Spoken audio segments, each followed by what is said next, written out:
یہ قبرستان کی تصویر ہے اور قبرستان میں ایک بندے کی قبر کو کھولا جا رہا ہے۔ یہ اس ویڈیو کی پکچر ہیں جو میں نے جب ویڈیو دیکھی اور میرے رونگٹے کھڑے ہو گئے اور میں نے سوچا کہ اپنے دوست احباب کو یہ بات شیئر کرنی چاہیے کہ اپنے مرنے سے پہلے آپ نے اپنی اولاد میں یہ کام کرنا ہے، ورنہ کہیں یہ نہ ہو کہ کل کو آپ کی اولاد آپ کی قبر بھی کھول دے۔ والد کی وفات کے بعد دو بھائیوں کے اندر جب باپ کی جائیداد کی وجہ سے جھگڑا ہوتا ہے، جو ایک بیٹا ہے وہ اپنے کاغذات بنوا کے اور اپنے دوسرے بھائی اور والدہ سے چوری اپنے باپ کی قبر کو کھولتا ہے۔ قبر کو کھولنے کے بعد اپنے باپ کا جو انگوٹھا ہے وہ کاغذات کے اوپر لگوا لیتا ہے۔ جب اس کے مکمل کاغذات تیار ہو جاتے ہیں تو جب اس نے وہ چیلنج کیا اپنے دوسرے بھائی کو کہ یہ جائیداد میری ہے اور اپنی زندگی میں ہی ہمارے والد صاحب نے مجھے دی ہے، تو ان کو شک ہو گیا کہ والد صاحب نے اپنی زندگی میں تو یہ کام کیا نہیں، تو ان کو شک ہی ہوگا کہیں اس نے والد صاحب کی قبر کو کھول تو نہیں دیا۔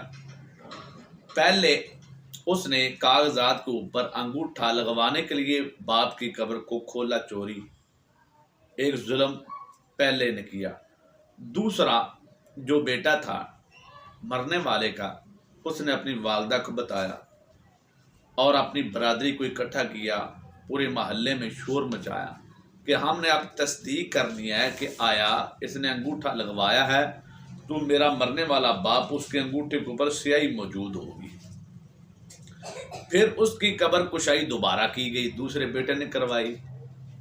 جب دوبارہ قبر کو کھولا گیا تو آپ کو سکرین کے اوپر نظر آ رہا ہوگا کہ ایک ویڈیو بنانے والا ایک کیمرہ بالکل قریب لے کے جاتا ہے، جو قبر میں دوسرا بیٹا ہے وہ کہتا ہے دیکھو یہ میرے باپ کے جو بایاں ہاتھ ہے اس کا جو انگوٹھا ہے اس کے اوپر سیاہی لگی ہوئی ہے، یعنی اس سے پہلے اس قبر کو کھولا گیا اور قبر کو کھول کے جو جائیداد کے کاغذات ہیں ان کے اوپر انگوٹھا لگوایا گیا ہے۔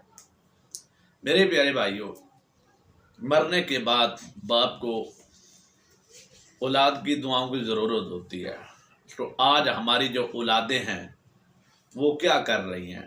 باپ کی جائیداد، باپ کے بینک بیلنس، باپ کی پراپرٹی کی ان کو پڑی ہوئی ہے اور باپ کی قبر کو کھولا جا رہا ہے۔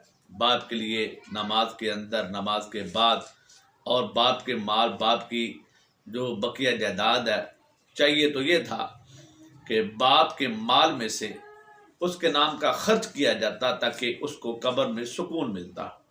وہ مر گیا ہے،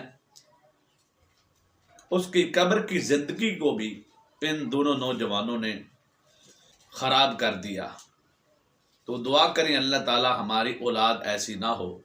اور آخر میں آپ کے سامنے یہ ذکر کرنا چاہتا ہوں، یہ معاملہ کس طرح بنتا ہے کہ جب باپ فوت ہو جاتا ہے تو باپ کی وفات کے بعد اولاد جو ہوتی ہے وہ باپ کی قبر کو کیوں کھولتی ہے؟ یہ وجہ کیا بنتی ہے؟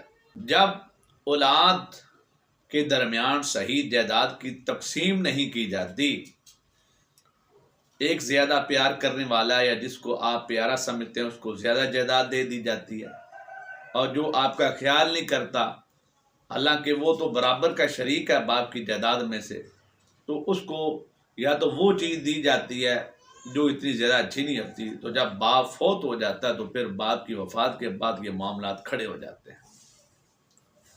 تو یہ والا معاملہ بھی اس طرح ہی بنا ہے۔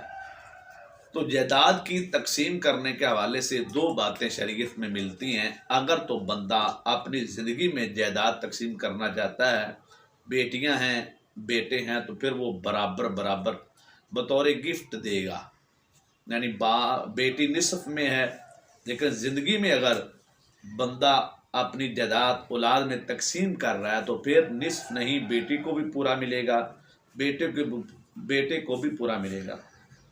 جب باپ کی وفات ہو جائے گی، اس کی تدفین کے بعد سب سے پہلے اس کے مال میں سے جو مرنے والا ہے اس کا قرض اتارا جائے گا۔ اس کا قرض اتارنے کے بعد جو باقی جائیداد بچے گی اس میں سے نصف میں بیٹی آ جائے گی، باقی میں بیٹے آ جائیں گے۔ یعنی اصل جائیداد کی تقسیم جو ہے کس کو کتنا ملے گا یہ باپ کی وفات کے بعد ہوتا ہے۔ تو ہمیں یہ چاہیے کہ ہم اپنی زندگی میں تحفۃً دیں اور مرنے سے پہلے یہ بات لکھ دیں کہ میری طرف سے یہ اعلان ہے کہ میرے مرنے کے بعد اللہ کو حاضر ناظر سمجھتے ہوئے آپ نے جائیداد کی صحیح تقسیم کرنی ہے۔ اگر میری جائیداد کا صحیح تقسیم نہ کیا گیا تو میں اس سے بری ذمہ ہوں، تاکہ مجھے قبر میں کوئی عذاب یا پریشانی کا سامنا نہ کرنا پڑے۔